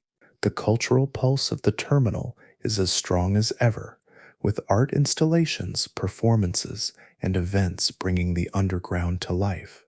The commuters, too, remain the heart of Grand Central, their daily journeys a reflection of the city's relentless drive. In the post-war years, as the automobile began to dominate American life, Grand Central faced a period of decline. The tunnels, once meticulously maintained, fell into disrepair, their walls streaked with grime and their corners filled with debris. Yet even in this period of neglect, the underground retained its vitality, a reflection of the city's enduring energy. Urban explorers began to venture into the tunnels, drawn by the allure of their secrets and the stories they held. These explorers uncovered relics of the terminal's past, from old signage to forgotten tools, each one a piece of the city's pulse preserved in the shadows. Their discoveries helped fuel a renewed appreciation for Grand Central, paving the way for its restoration in the 1990s. The underground is also a place of innovation, a space where the city's future is being shaped. Projects like the East Side Access have expanded the tunnel network, bringing new tracks and platforms into the fold. These projects are a testament to New York's forward looking spirit, its ability to adapt to the needs of a growing population. Yet, even as the underground evolves, it remains a link to the past, a repository of the stories that have shaped the city. The tunnels are a living archive, their walls and tracks bearing the marks of countless lives and moments. To walk through them is to feel the pulse of New York, to hear the echoes of its history in every step. The stories of Grand Central's underground are the stories of New York itself, a city built on the dreams and labor of its people. From the Lenape who first navigated the land, to the immigrants who built the tunnels, from the commuters who keep the city moving, to the artists who capture its spirit. The underground is a testament to the diversity and resilience of New York's pulse. It is a place where the ordinary becomes extraordinary, where the daily rhythms of life are transformed into something timeless. The tunnels are a reminder that New York is not just a city, but a living, breathing entity, its heartbeat felt in every corner of its subterranean world. As you stand in the main concourse of Grand Central, watching the crowds move beneath the starry ceiling, it's easy to overlook the world below. But the underground is where the city's pulse is strongest, where the rhythms of commerce, culture, and commuters come together to create the heartbeat of New York. The tunnels are a hidden stage for the city's stories, a place where the past and present meet in a constant dance of movement and energy. To explore them is to understand the soul of New York, to feel the pulse that has driven the city through centuries of change. And as long as Grand Central stands, its underground will continue to beat, a testament to the enduring spirit of a city that never stops moving. The pulse of Grand Central's underground is a reflection of New York's complexity, a place where the city's many layers converge. It is a space where the practical meets the poetic, where the labor of workers and the dreams of travelers intertwine. The tunnels are a reminder that New York is a city of contrasts, a place where the mundane and the magical coexist. They are a testament to the city's ability to endure, to adapt, and to thrive, no matter what challenges lie ahead. The underground is the heart of New York, its pulse a constant reminder of the energy and ambition that have shaped the city from its earliest days to the present. In the quiet moments when the crowds have thinned and the terminal grows still, the underground comes alive with its own rhythm. The hum of a train, the echo of footsteps, the faint drip of water on stone. These are the sounds of New York's pulse, a heartbeat that never stops. The tunnels are a place where the city's history is preserved, not just in the physical spaces, but in the stories and lives that have passed through them. They are a reminder that New York is a city of layers, each one built on the foundations of the one before, each one contributing to the pulse that drives the city forward. And as the trains continue to rumble through the underground, their vibrations echoing through the bedrock, they carry with them the heartbeat of New York, a pulse that will continue to beat for generations to come. As New York grew in the 19th century, it became a city of relentless ambition, its streets alive with the energy of commerce and industry. The arrival of the railroads was a turning point, connecting Manhattan to distant markets and fueling its rise as a commercial powerhouse. The New York and Harlem Railroad, one of the first to reach the city, established a modest depot on what is now Park Avenue, a precursor to the Grand Terminal that would follow. These early trains, powered by steam and shrouded in smoke, were a symbol of progress, but they also brought chaos, clogging the streets with noise and soot. The city's leaders, recognizing the need for a more orderly solution, envisioned a centralized station that could harness the power of the railroads while taming their disruptive impact. This vision gave birth to Grand Central Depot in 1871, a sprawling structure that marked the beginning of the terminal's legacy as the city's transportation hub. Long before the first stone of Grand Central was laid, the land it occupies was a place of quiet beauty, shaped by the hands of nature and the footsteps of the Lenape people. This was a landscape of streams and hills, where the rhythms of the earth dictated the pace of life. The Lenape, with their deep knowledge of the land, moved through its contours with reverence, their paths following the natural flow of water and stone. When European settlers arrived in the 17th century, they began to transform this terrain, imposing a grid of streets and farms that would lay the foundation for the city to come. Yet the land's primal legacy endured, its hidden springs and rocky outcrops a constant challenge to those who sought to tame it. These natural features, buried beneath layers of progress, would later shape the construction of Grand Central's underground, a reminder that the city's legacy is rooted in the earth itself, a foundation that predates its skyscrapers and streets. The story of Grand Central Terminal is not merely the tale of a building, but the saga of a city's soul, etched in stone and steel, a monument to New York's unyielding ambition and enduring spirit. Above ground, the terminal's Beaux-Arts facade and celestial ceiling stand as symbols of the city's grandeur, a testament to its place as a global metropolis. Yet the true legacy of Grand Central lies not only in its visible splendor, but in the hidden depths beneath, where the tracks, tunnels, and forgotten spaces form a silent archive of the city's history. This is the legacy in stone, a narrative carved into the very bedrock of Manhattan, a story of ingenuity, resilience, and the countless lives that have shaped New York over centuries.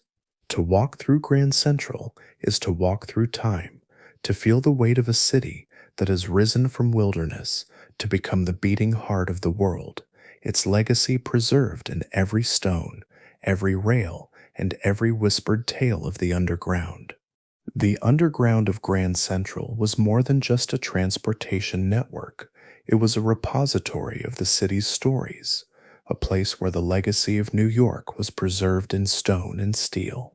The workers who built and maintained the tunnels were a diverse group, reflecting the city's melting pot identity.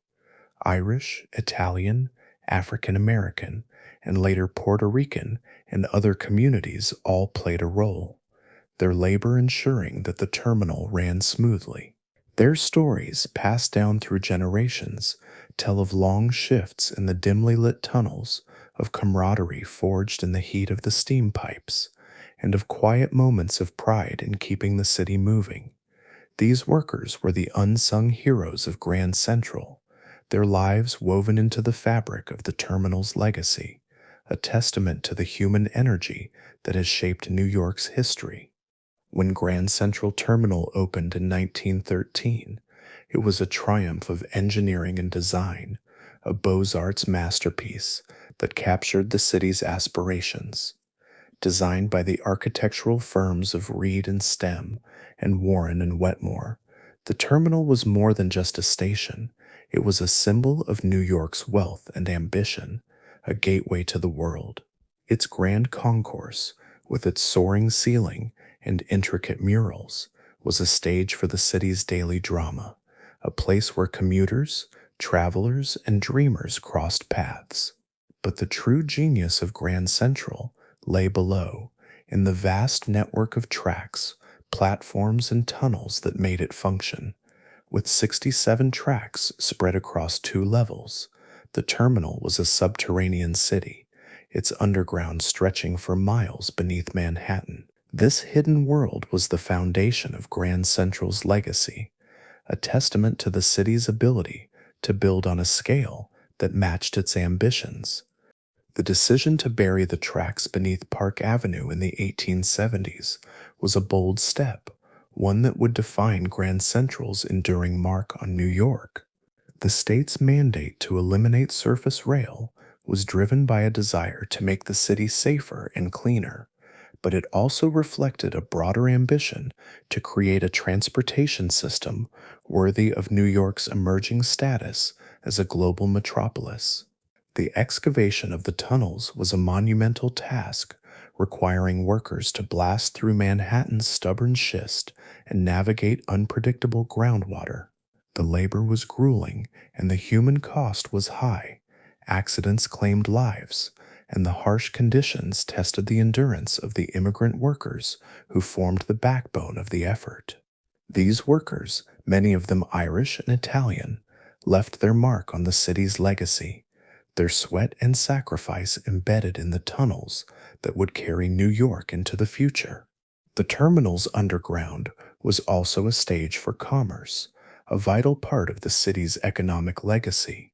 The tracks were designed to handle not just passenger trains, but freight, carrying goods from across the country into the heart of Manhattan. The underground markets that sprang up around the terminal were a bustling reflection of New York's entrepreneurial spirit, with vendors selling everything from fresh produce to imported luxuries. These markets, both above and below ground, were a microcosm of the city's commercial energy, a place where merchants from across the world came together to trade and barter. The Rialto-like atmosphere of the lower concourse, with its crowded stalls and vibrant voices, was a testament to Grand Central's role as a commercial hub, a legacy that continues to shape the city's economy today. The cultural legacy of Grand Central is equally profound, a reflection of New York's diversity and creativity. The terminal was a meeting place for people from all walks of life, a stage where the city's cultural pulse could be felt. Immigrants arriving from distant shores, businessmen closing deals, artists capturing the terminal's grandeur, all found a place in Grand Central's underground. The lower concourse, with its food stalls and waiting areas, was a melting pot of languages and traditions, a space where the city's cultural diversity came to life. Musicians played for tips, their melodies echoing through the tunnels, while poets and writers found inspiration in the terminal's ceaseless energy. The underground was a place where the city's cultural legacy was written in fleeting encounters and shared moments, a testament to New York's ability to weave together the stories of its people. The commuters who passed through Grand Central were the heart of this cultural legacy, their daily journeys a reflection of the city's relentless rhythm. From the early morning rush to the late-night stragglers, the terminal was a constant stream of humanity, each person carrying their own dreams and burdens. The underground platforms were a stage for these stories, a place where a chance meeting could change a life, or a missed train could spark a new adventure. The commuters were not just passengers, they were the embodiment of New York's energy, their movement through the tunnels, a physical manifestation of the city's legacy. The underground was their domain, a place where the ordinary became extraordinary, and where the city's spirit came alive. World War II brought new challenges to Grand Central's underground as the terminal became a critical hub for military logistics. Trains carrying troops and supplies moved through the tunnels day and night, their schedules tightly guarded to prevent sabotage. The underground was fortified, with additional security measures to protect against potential attacks. The workers who kept the trains running during this period were part of a national effort, their labor a contribution to the war effort. The tunnels, once a place of commerce and culture, became a stage for patriotism, their rhythms aligned with the broader legacy of a nation at war. The stories of these workers, many of whom were women and minorities, filling roles left vacant by enlisted men, are a vital part of Grand Central's hidden legacy, a reminder of the diverse hands that have shaped the city's history. The terminal's underground was also a place of innovation, a testament to New York's ability to adapt and evolve. The electrification of the tracks in the early 20th century was a major milestone, replacing smoky steam trains with cleaner, more efficient electric ones. This transformation required a complete overhaul of the underground infrastructure, with new power systems and ventilation networks to support the change. The massive power station known as M42, hidden deep beneath the terminal, was a marvel of its time, supplying electricity to the entire rail network. Its existence was a closely guarded secret, a reflection of the terminal's strategic importance to the city. The workers who operated M42 were part of a hidden workforce, their labor ensuring that the city's legacy of innovation never faltered, even in the face of technological change. The underground was also a place of resilience, a space where the city's ability to endure was tested and proven. During the Great Depression, when New York faced economic hardship, Grand Central remained a vital lifeline, its trains carrying workers to jobs and goods to markets. The underground became a refuge for some, with homeless individuals seeking shelter in the warmth of the tunnels. These individuals, often referred to as mole people in later decades, were a reminder of the city's inequalities, but also of its capacity for survival. The terminal's underground was a place where the city's legacy of resilience could be felt, a testament to New York's unyielding spirit, even in the darkest times.